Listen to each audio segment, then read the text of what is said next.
सुनेत्रा पवार महाराष्ट्राच्या पहिल्या महिला उपमुख्यमंत्री झाल्या. अजितदादा गेल्यानंतर आता राष्ट्रवादीचं काय होणार हा प्रश्न जेव्हा उभ्या महाराष्ट्राला सतावत होता तेव्हाच सुनेत्रा वहिनींचं नाव समोर आलं आणि राष्ट्रवादीत आनंदाचं वातावरण पसरलं. भाजपनेही या निर्णयाला तातडीनं मंजुरी दिली. पण मित्रांनो, राजकारण जेवढं दिसतं तेवढं सोपं नसतं. आज राजभवनात शपथविधीचा सोहळा पार पडत असतानाच पडद्यामागे अशा काही गुपित हालचाली झाल्या आहेत की ज्याने महाराष्ट्राच्या राजकारणात मोठा भूकंप घडवून आणलाय. टीव्हीवर तुम्हाला सुनेत्रा वहिनी शपथ घेताना दिसत असल्या तरी त्या पाठीमागे असं काहीतरी राजकीय कारस्थान रचलं गेलंय जे सामान्यांच्या काय पण मोठमोठ्या विश्लेषकांच्याही लक्षात आलेलं नाही. दिल्लीवरून अशा काही अदृश्य तारा हलवण्यात आल्या की ज्याने संपूर्ण सत्तेचा गेमच पलटून टाकलाय. सर्वांना वाटतंय की राष्ट्रवादीला पुन्हा एकदा मान मिळाला. दादा असताना राष्ट्रवादीची जी ताकद होती तीच कायम राहिली. पण सत्य काही वेगळंच आहे. काल मध्यरात्री झालेली ती एक गुप्त बैठक आणि गेल्या 12 तासात घडलेल्या अशा काही रहस्यमय घटना ज्यांनी राष्ट्रवादीच्या हातातून सत्तेचा रिमोट कंट्रोल हिसकावून घेतलाय. राजकारणात जे दिसतं ते नेहमीच खरं नसतं. पडद्यामागची ही हालचाल जेव्हा उघड होईल तेव्हा संपूर्ण महाराष्ट्र हादरल्याशिवाय राहणार नाही. नेमकं काय घडलंय काल रात्री? दिल्लीतून असा कोणता डाव टाकला गेलाय ज्यामुळे महाराष्ट्राच्या राजकारणाचं समीकरणच बदलणार आहे? आणि सुनेत्रा वहिनींच्या या शपथविधीमागे भाजपचा हिडन अजेंडा काय आहे? चला जाणून घेऊया या संपूर्ण प्रकरणाचा सर्वात सविस्तर आणि थरारक रिपोर्ट. महाराष्ट्राच्या राजकारणात अतिशय धक्कादायक माहिती समोर आलीय. अजितदादांनंतर सुनेत्रा पवार या उपमुख्यमंत्री झाल्यात. पण सत्य भलतंच आहे. अचानक एक असा गेम झालाय की ज्याने महाराष्ट्राचे राजकारण हादरून गेलंय. कारण काल 12 तासात ज्या काही घडामोडी घडल्या ज्याने सगळं चित्रच बदललं आहे.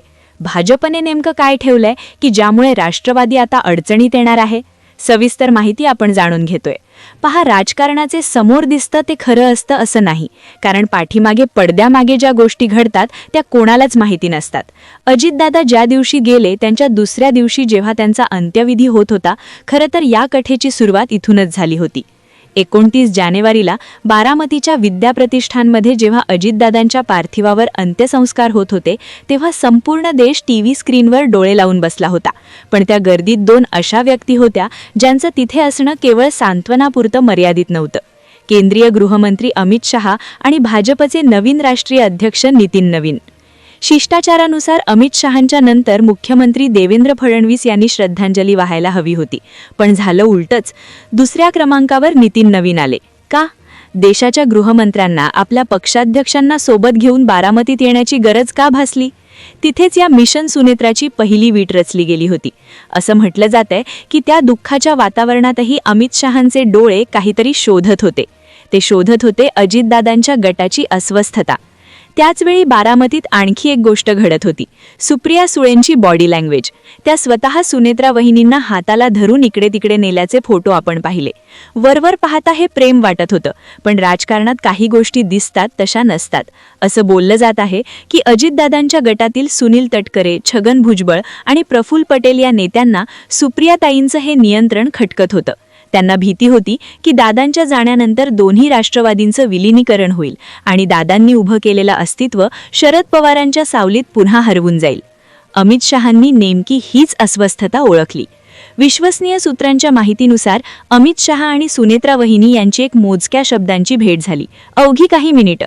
पण त्या काही मिनिटात दिल्लीकडून एक असा कानमंत्र दिला गेला ज्याने वहिनींना स्वतःचं अस्तित्व सिद्ध करण्यासाठी बळ दिलं. 30 जानेवारीचा दिवस उजाडला. मीडियामध्ये चर्चा होती की दोन्ही राष्ट्रवादी एकत्र येणार आहेत.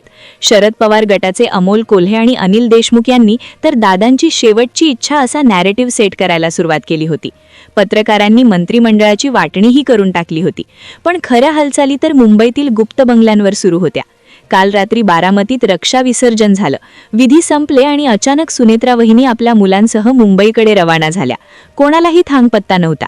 त्या शरद पवारांना न भेटताच मुंबईत दाखल झाल्या. ही साधी घटना नव्हती. ज्या सुनेत्रा वहिनी कायम पवारांच्या घराण्याचा मान राखत आल्या त्यांनी आज साहेबांना न भेटता मुंबई गाठली. याचाच अर्थ दिल्लीहून ग्रीन सिग्नल मिळाला होता. काल रात्री जेव्हा संपूर्ण महाराष्ट्र झोपला होता तेव्हा मुंबईच्या देवगिरी बंगल्यावर राष्ट्रवादीच्या प्रमुख नेत्यांची बैठक झाली. या बैठकीत एक अदृश्य हात होता, भाजपचा. भाजपला माहिती होतं की जर राष्ट्रवादी विलीन झाली तर राज्यात शरद पवारांची ताकद पुन्हा वाढेल.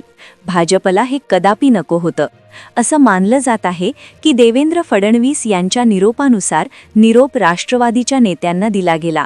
पक्षी सांभाळायचा असेल तर नेतृत्व घराण्यातच ठेवा, पण ते घराणं दादांचं असावं. आणि इथूनच सुनेत्रा वहिनींच्या नावावर शिक्कामोर्तब झालं. पण खरी मेघ तर पुढेच आहे. आता आपण त्या विषयाकडे वळूया जो सर्वात महत्त्वाचा आहे. अजितदादांकडे अर्थ खातं होतं, राज्याच्या तिजोरीची चावी. राष्ट्रवादीचा हट्ट आहे की वहिनींना अर्थ खातंच मिळावं, पण भाजपने इथेच आपली खेळी खेळली आहे. मिळालेल्या माहितीनुसार भाजप सुनेत्रा वहिनींना उपमुख्यमंत्री पद द्यायला तयार आहे. राज्याची पहिली महिला उपमुख्यमंत्री असा बहुमान देऊन त्यांचं कौतुकही करेल. पण अर्थ खातं तिथेच खरी गोची आहे. भाजपने अंतर्गत गोटात स्पष्ट केलंय की जोपर्यंत नवीन मंत्री सेट होत नाही तोपर्यंत अर्थ खात्यावर मुख्यमंत्री किंवा खुद्द फडणवीसांचं नियंत्रण असेल. म्हणजे काय, सत्ता तुमची, चेहरा तुमचा, पण चावी आमची. हाच तो गेम आहे जो आज 5 वाजताच्या शपथविधीच्या वेळी यशस्वी होताना दिसणार आहे. आज सकाळी जेव्हा पत्रकारांनी शरद पवारांना विचारलं तेव्हा ते म्हणाले, हा त्यांच्या पक्षाचा अंतर्गत निर्णय आहे. मित्रांनो, पवारांच्या या एका वाक्यात बरंच काही दडलंय. ज्या पवारांच्या इशाऱ्याशिवाय बारामतीत पान हलत नाही त्यांना सुनेत्रा वहिनी मुंबईला गेल्याचं आणि शपथ घेणार असल्याचं टीव्हीवरून कळतं. हे कसं शक्य आहे?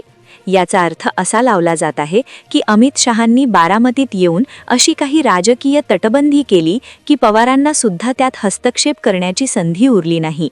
ज्या हँडशेकची चर्चा झाली त्या हस्तांदोलनादरम्यानच कदाचित भविष्यातल्या हालचालींचे संकेत दिले गेले होते.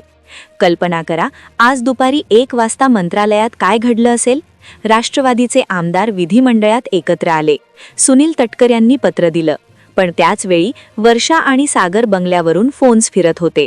अशी चर्चा आहे की अर्थ खात्याच्या फाईलवर सही होण्यापूर्वी काही अटी घातल्या गेल्या आहेत. सुनेत्रा वहिनींना राज्यसभा सोडावी लागेल.